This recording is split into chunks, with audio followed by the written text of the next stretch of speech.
The room was alive with the hum of conversation and the clinking of glasses, a celebration of another successful year for Lauren's company. I wasn't supposed to be there. It wasn't my kind of crowd, but Lauren had insisted. She said it would be good for me to meet her colleagues, to see her world. So, I stood awkwardly in the corner of the grand ballroom, nursing a drink and counting the minutes until I could politely excuse myself. Then I saw her. Lauren was across the room, standing in a circle of well-dressed professionals, her laugh carrying across the space. She was radiant, the life of the party, but something about the way she leaned toward the man next to her caught my attention. He was tall, sharply dressed, and far too close for comfort. His hand rested lightly on her lower back, and when he leaned in to whisper something in her ear, she tilted her head toward him with a smile I hadn't seen in months. I felt a pang of unease, but brushed it aside. This was her work, her colleagues. It was probably nothing, but the nagging feeling didn't leave. Not even when Lauren caught my eye and gave me a small wave, her smile faltering when she noticed my expression. As the evening wore on, my unease grew. I couldn't shake the feeling that there was more to their interaction than professional camaraderie. I watched as Lauren and the man, Mark, I later learned, disappeared from the main floor, reappearing 20 minutes later with disheveled hair and flushed cheeks. Something was wrong. I could feel it in my gut, but I didn't want to make a scene. So, I stayed quiet, pretending everything was fine. It wasn't until the end of the night that the truth came crashing down. During the company's closing presentation, a video montage played on the large screen, showcasing moments from the past year. There were clips of team outings, conferences, and parties, and then suddenly there was Lauren. She was laughing, seated at an intimate dinner table, her hand resting on Mark's. The footage shifted, showing them sharing a stolen kiss in a dimly lit corner, her hands gripping his shoulders as he pulled her closer. The room fell silent, the murmurs of conversation replaced by stunned disbelief. I couldn't breathe. My chest tightened as I stared at the screen, the images searing themselves into my memory. This wasn't just a betrayal. It was a public spectacle, a humiliation that everyone in the room now bore witness to. Lauren turned toward me, her face pale, her eyes wide with panic. She took a hesitant step in my direction, but I couldn't bear to look at her. Without a word, I turned and walked out, the weight of her betrayal threatening to crush me with every step. The cold night air hit me like a slap as I stepped outside, but it wasn't enough to clear the fog of disbelief clouding my mind.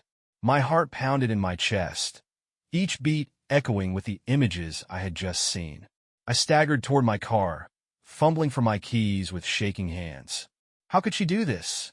The question looped endlessly in my mind, each repetition more suffocating than the last. Lauren wasn't just my wife. She was my partner, my best friend, the person I had built my life with. And now, in the span of a single evening, everything we had seemed like a lie. I sank onto the hood of my car, staring at the empty street in front of me. The world felt still, eerily quiet, as though it were holding its breath, waiting for me to unravel. I wanted to scream, to cry, to demand answers, but the weight of my humiliation kept me rooted in place, paralyzed by the enormity of what I'd just witnessed. The sound of heels clicking against the pavement broke through the silence.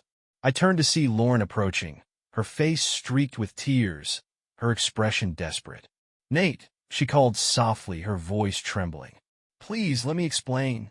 I didn't respond. I couldn't. The sight of her, the sound of her voice, it was too much.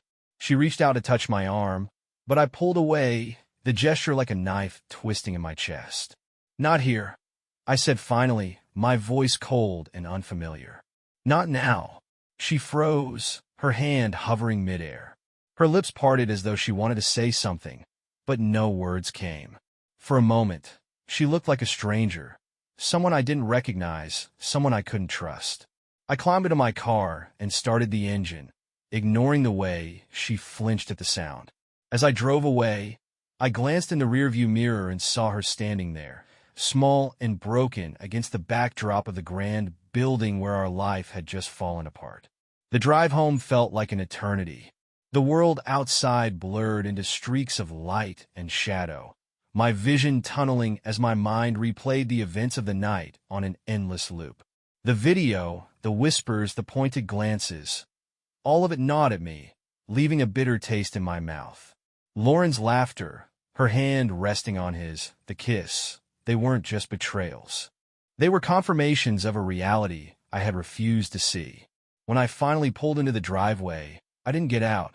The house loomed in the darkness, a hollow shell of what it used to represent. It wasn't a home anymore. It was a reminder of everything I had lost in a single night. I gripped the steering wheel, my knuckles turning white as waves of anger and despair crashed over me. How long had this been going on? The thought alone made me feel physically ill. Had every smile, every kiss, every promise she'd made been a lie? Or was it something worse? Had they started as truths and then slowly decayed into the cruel betrayal I now had to face? I wanted to scream, to hit something, to release the storm raging inside me. But all I could do was sit there, paralyzed by the weight of it all. My phone buzzed on the passenger seat, the screen lighting up with her name. My stomach twisted as I stared at it, the device vibrating insistently as though demanding a response. I couldn't bring myself to answer. The thought of hearing her voice, of listening to her excuses, was unbearable. Instead, I let it ring until the screen went dark, plunging the car back into silence. Another set of headlights appeared in the rearview mirror, growing brighter as they approached. I didn't need to turn around to know it was her. She pulled into the driveway behind me, her car door opening with a soft click. "Nate," she called, her voice trembling. "Please, can we talk?" I didn't respond, didn't even look at her. The anger bubbling beneath my skin felt like it would boil over if I said a single word. I needed space, time to think, but she wasn't giving me either. She stepped closer, her heels clicking against the pavement. "Nate, please," she repeated, her voice cracking. "Let me explain." Something inside me snapped. I pushed open my car door and got out, the cold air hitting me like a wall. "Inside," I said sharply, walking past her without waiting for a response. The moment I stepped into the house, I felt its emptiness. The familiar warmth was gone, replaced by a suffocating tension that seemed to seep from the walls. I stood in the living room, my back to her, as she closed the door behind us. Her presence felt like an intrusion, an unwelcome reminder of the night's events. "How long?" The question left my lips before I even realized I was speaking. "Nate," she started, her voice shaky, but I cut her off.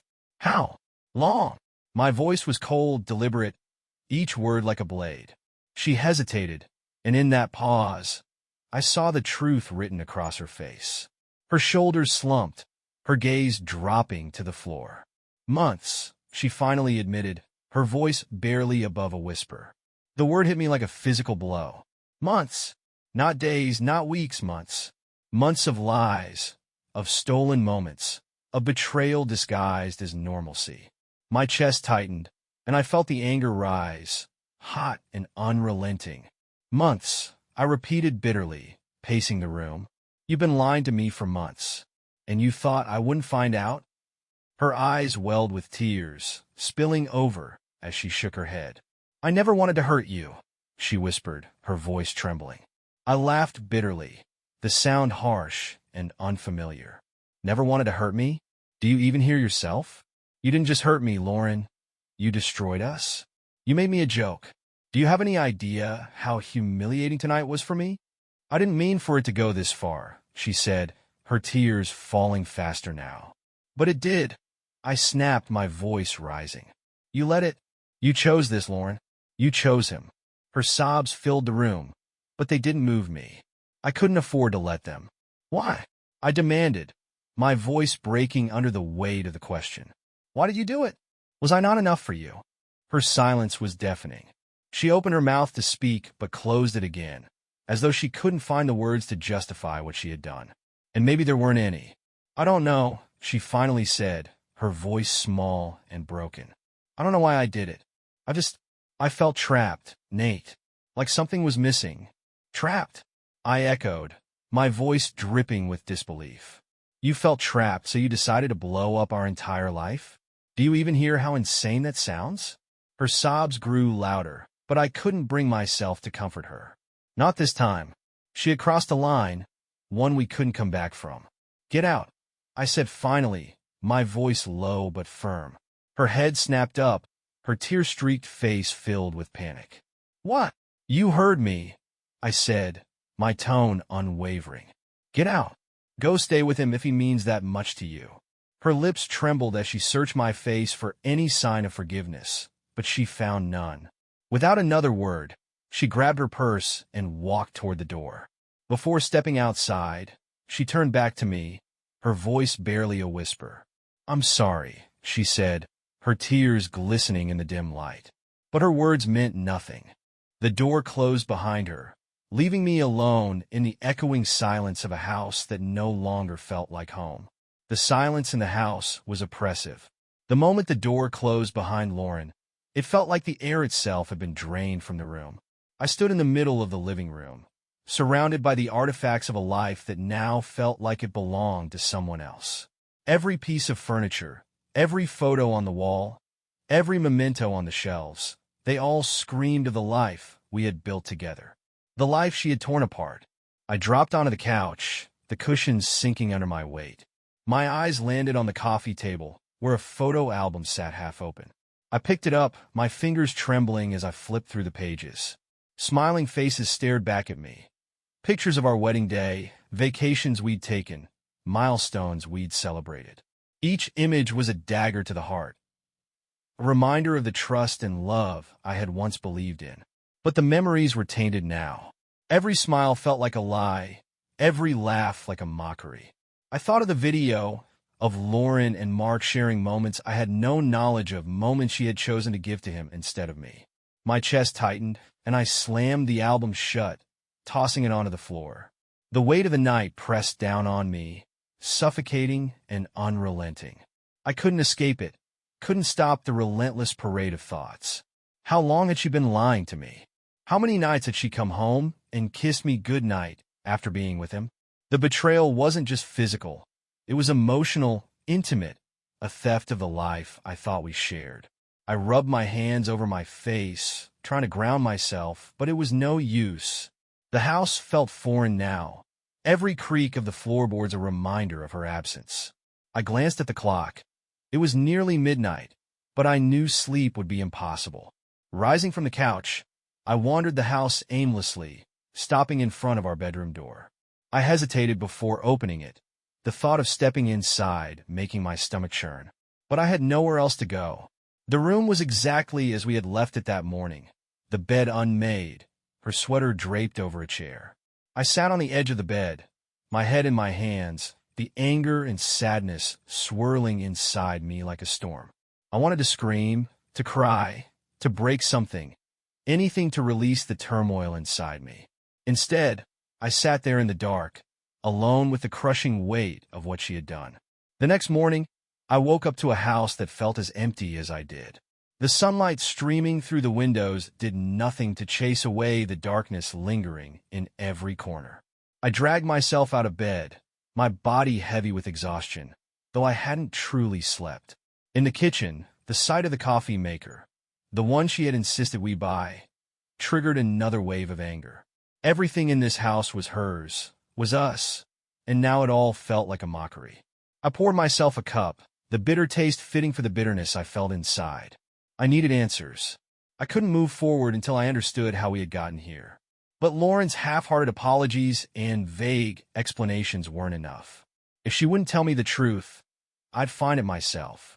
Her laptop was still on the dining table, the screen dark but faintly glowing. I hesitated for a moment, my hand hovering over the lid. It felt wrong, like a violation of privacy. But then I thought about the months of lies, the countless moments she had hidden from me. Privacy? She had forfeited that when she chose to betray me. I opened the laptop, the screen springing to life. Her email account was already open, and my stomach churned as I began scrolling. It didn't take long to find what I was looking for. There were dinner reservations at places she had told me were client meetings, hotel bookings for weekends she had claimed to be business trips, and countless messages exchanged with Mark. My hands trembled as I clicked through the emails, each one more damning than the last. But the worst were the photos. Dozens of them, hidden in a folder marked work docs. They were candid shots. Lauren laughing at something off camera, her arm draped over Mark's shoulder, their faces close together. There was a familiarity, an intimacy in those images that made my chest ache. I couldn't look away, even as the anger and pain built to a breaking point. This wasn't just an affair. This was a second life, one she had built with him while leaving me in the dark. My anger turned to something colder, sharper, a determination to uncover every lie she had told. I copied everything onto a flash drive, the weight of the evidence both a burden and a weapon. This wasn't just about understanding anymore. This was about reclaiming control. As I closed the laptop, I felt a clarity I hadn't felt since the night before. The answers I sought wouldn't come from Lauren. They would come from the truth I was determined to uncover, piece by piece. I sat at the dining table, staring at the flash drive in my hand. Its weight was negligible, but the weight of what it contained was suffocating. I knew I had uncovered only the surface of her betrayal, and something deep within me urged me to keep digging. If she could lie about one thing, who was to say there weren't others? Opening her laptop again, I ventured further. My hands trembled as I clicked through more files, more emails, more evidence of her double life. Bank statements revealed a series of transfers from our joint account to an unfamiliar one. Thousands of dollars were siphoned off, neatly disguised as business expenses or work reimbursements. It was a betrayal that went beyond emotion. It was financial, calculated. My stomach churned as I unearthed more. Her calendar entries showed weekends spent with him, thinly veiled as team retreats or client events. Her social media, once a place filled with photos of us and our life together, was conspicuously blank during those times. In their place, I found hidden albums and private messages that painted a picture of a life I was never meant to see. But it was an email that broke me. It wasn't long, just a few lines. Sent from her to Mark, it read, "Can't wait for this weekend. It's exhausting pretending at home. Being with you is the only time I feel alive." My grip on the mouse tightened until my knuckles turned white. My breath came in sharp, shallow bursts as the words burned into my mind. Pretending at home. Was that all our life had been to her? A facade? A charade she played to keep up appearances while her heart was elsewhere? The anger bubbled up again, hot and uncontrollable. I slammed the laptop shut and shoved the chair back, the sound echoing through the empty house. My hands shook as I paced the room, the evidence replaying in my mind.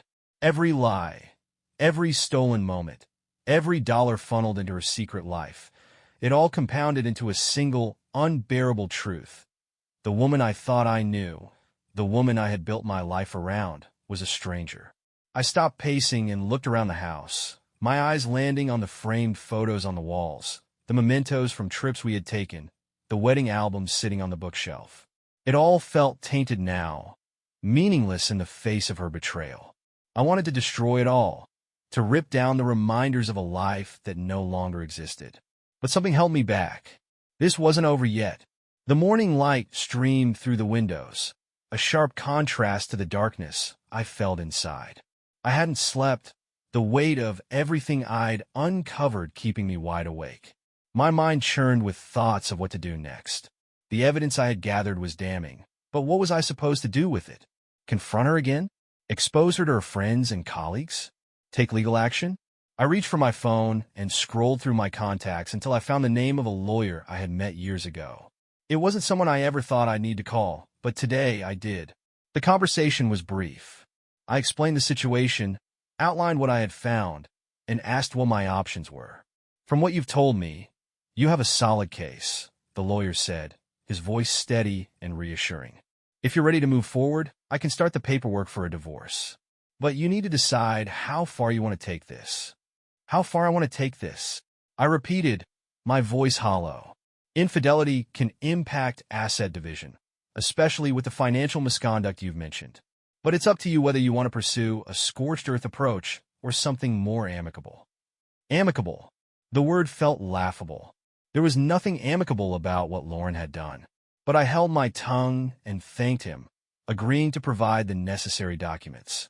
As I hung up, a new thought struck me. Her company. Lauren had always prided herself on her professional reputation, on the integrity she claimed to uphold. But the affair with Mark wasn't just personal. It was professional, too. They had violated the company's code of conduct, broken the very rules she had once preached to her subordinates. A plan began to form in my mind, cold and calculated. If Lauren had chosen to betray me in every way possible, I would ensure there were consequences. She had taken everything from me, my trust, my stability, my peace. It was time to take something from her. Later that day, I crafted an email. Anonymous, of course. I attached the most damning pieces of evidence. The emails, the photos, the financial discrepancies. I kept the tone professional, presenting the facts without emotion. By the time I hit send, a sense of grim satisfaction settled over me. Lauren had built her life on lies. It was only a matter of time before it all came crashing down. The email was sent, the evidence neatly packaged and delivered to her company's HR department. I sat back, staring at the screen as a hollow sense of accomplishment settled over me. It wasn't satisfaction, not really.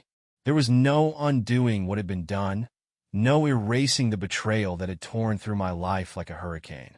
But at least now, the facade Lauren had carefully constructed would begin to crumble. I didn't have to wait long to see the effects. That evening, Lauren came home later than usual. She walked through the door, her face pale, her movements stiff and mechanical. I watched from the kitchen as she set her bag down and stood there, her hand lingering on the counter for support. For a moment, she didn't notice me. "Rough day?" I asked, my voice carefully neutral. She flinched at the sound, her head snapping up to look at me. "Yeah," she said after a pause, her voice strained. "Just work stuff." I didn't press her, though I could feel the tension radiating from her. She went upstairs without another word, her steps slow and heavy. I knew what had happened. HR had received the email, and the weight of her actions was finally catching up to her. The next day, I saw more cracks forming. Lauren sat in the living room, her laptop open on the coffee table. She typed furiously, pausing occasionally to rub her temples. Her phone buzzed constantly, the screen lighting up with notifications she quickly swiped away. I couldn't see who was calling, but I could guess. By the end of the week, the cracks turned into fissures. Lauren came home that Friday visibly shaken. She dropped her bag by the door and sank onto the couch, burying her face in her hands. I stood in the doorway, watching as her walls came tumbling down. "What's wrong?" I asked, feigning concern. She looked up at me, her eyes red and brimming with tears. HR's reviewing some accusations," she stammered. "Someone reported me and Mark. They have emails, photos. I don't know how they got them." The satisfaction I felt was fleeting, quickly replaced by a pang of something else. Pity, maybe, or regret for what our relationship had become. But I pushed those feelings aside. She had made her choices. Now, she had to face the consequences. The following Monday, Lauren's company took swift action. Mark was suspended pending an investigation, and Lauren was placed on leave. The news spread quickly within her office, her name whispered in hushed tones as colleagues speculated about the nature of the accusations. I heard about it from a mutual friend, someone who had worked with Lauren years ago. "She's in trouble," the friend said over the phone, their tone a mix of disbelief and schadenfreude. "Apparently, it's bad. HR's got evidence of an affair, financial misconduct, everything." I pretended to be surprised, offering non-committal responses as they recounted the rumors. Inside, I felt a strange mix of emotions. Part of me wanted to revel in her downfall, to feel vindicated for everything she had put me through. But another part of me felt hollow, as though the victory I had sought didn't bring the closure I had hoped for. When Lauren came home that evening, she didn't say much. She walked past me without a word, heading straight to the bedroom. Later, I found her sitting on the edge of the bed, staring blankly at the floor. "They're going to fire me," she said quietly, her voice devoid of its usual confidence.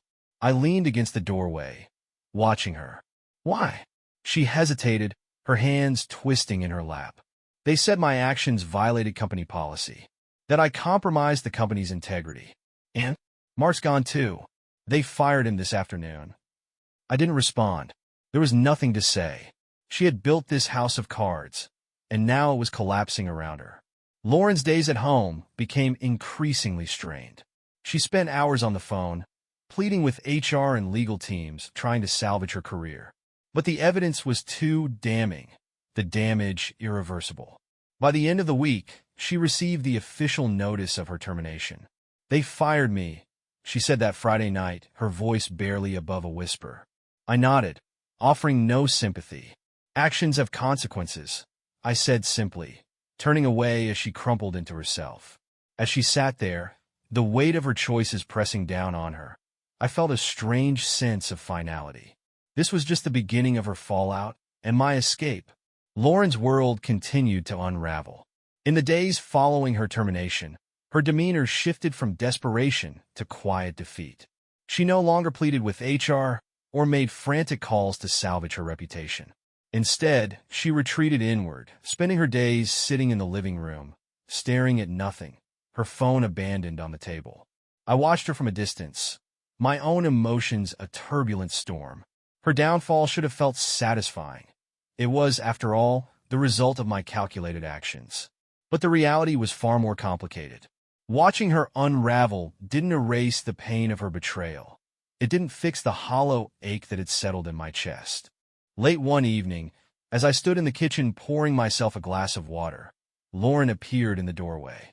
Her eyes were red and puffy, her face pale and drawn. She looked like a ghost of the woman I had once loved.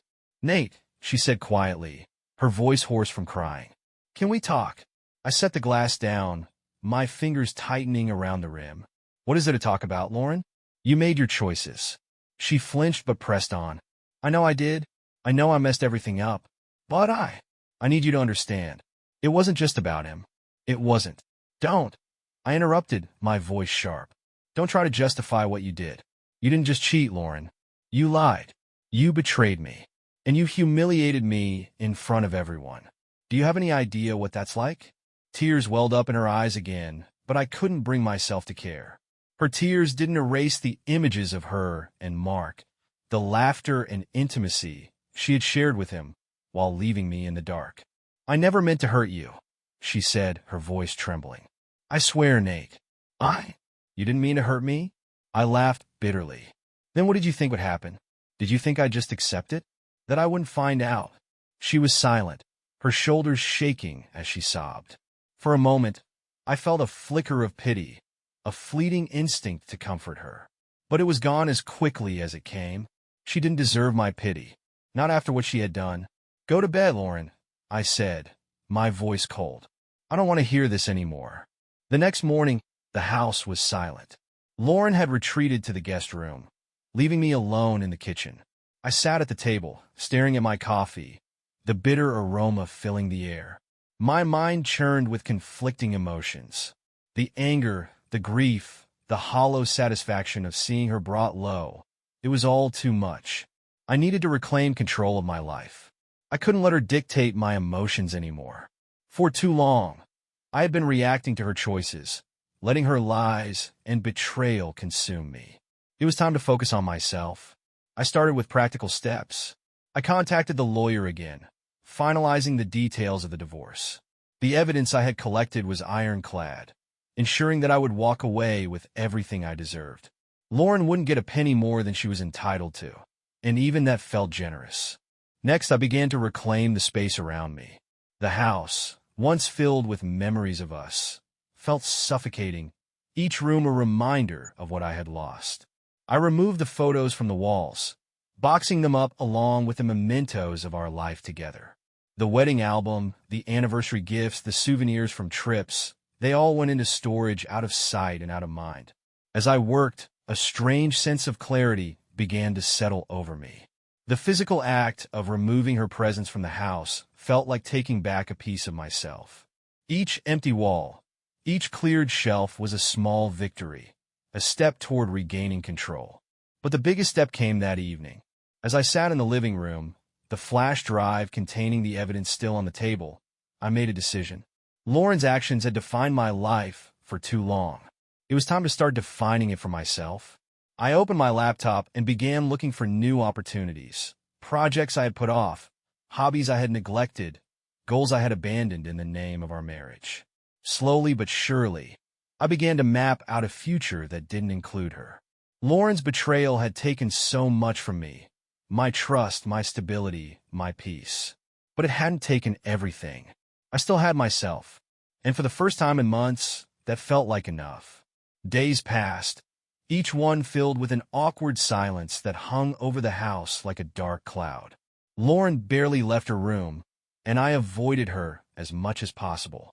But the tension couldn't last forever, and eventually it broke. She found me in the living room one evening, sitting on the couch with papers spread out in front of me. Final divorce filings. She stood in the doorway, her face pale but determined. "Nate," she began, her voice trembling. "Can we talk? Please?" I looked up, my expression neutral. "Talk about what?" She stepped closer, wringing her hands nervously. "About us. About everything. I need you to understand that I never stopped loving you. I know I made a mistake, but a mistake?" I interrupted, my voice rising. "Lauren, a mistake is forgetting an anniversary or losing your temper during an argument. What you did wasn't a mistake. It was months of calculated lies and betrayal. Do you think you can just sweep it under the rug with a few tears and a half-hearted apology?" Her eyes filled with tears, but I pressed on. "Do you even understand what you've done? You destroyed everything we built together. You humiliated me in front of people I trusted. You made me question everything I thought I knew about you. About us." She sobbed, her shoulders shaking. "I know, Nate. I know I hurt you. But I want to fix this. I want to make it right. Please, just give me a chance." I shook my head, the anger bubbling up again. "It's too late for that, Lauren. You didn't just hurt me. You changed me. I can't trust you. I can't look at you without seeing him. Without seeing what you did." She sank onto the couch, her face buried in her hands. "I'm sorry," she whispered. "I'm so sorry." But her apology felt hollow, too little and far too late. The next day, I finalized the divorce filings. My lawyer assured me that with the evidence I had provided, the process would be swift. Lauren would walk away with the bare minimum, while I would retain the house and the majority of our assets. It was a small consolation for everything she had taken from me, but it was something. When I handed her the papers that evening, her face crumpled. She looked down at them, her hands trembling. "So that's it?" she asked, her voice breaking. "That's it," I said simply. She looked up at me, her eyes filled with desperation. "I don't want it to end like this, Nate. Please, can't we?" "No," I said firmly, cutting her off. "It ended the moment you chose him over us. This is just cleaning up the mess you made." She nodded slowly, tears streaming down her face. "I'll sign them," she said quietly. "But I want you to know that I'll always love you." Her words hung in the air as she walked away, leaving me alone in the silence once more. With the divorce underway, I turned my focus inward. I threw myself into work, taking on new projects and reconnecting with old colleagues. The distractions were welcome, giving me something to pour my energy into other than the remnants of my failed marriage. I also began taking care of myself in ways I hadn't in years. I started going to the gym, the physical exertion a release for the anger and frustration I still carried. I picked up old hobbies, woodworking, running, reading, and allowed myself to dream about a future that didn't include Lauren. The house, once filled with memories of her, slowly began to feel like mine again.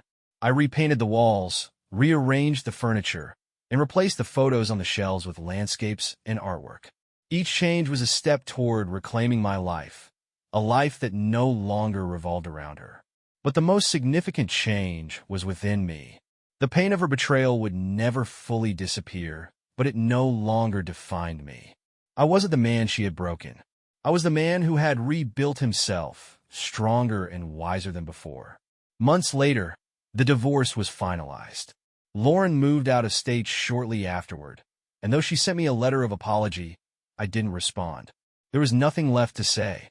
One evening, as I sat on the porch of the house that now felt like home again, I reflected on everything that had happened. The betrayal, the heartbreak, the anger. It had all been a storm that threatened to destroy me. But I had survived. I thought about the man I had been before Lauren's betrayal. The man who trusted too easily, who believed in the permanence of love. I wasn't that man anymore, but I didn't mourn him. The man I had become was stronger, more resilient, and ready to face whatever life had in store. As the sun dipped below the horizon, painting the sky in shades of orange and pink, I felt a sense of peace I hadn't known in years. The future was uncertain, but for the first time, I wasn't afraid. I was free. Thank you for watching the video. Don't forget to subscribe to the channel so you don't miss interesting life stories, and write a comment if you like the story. See you.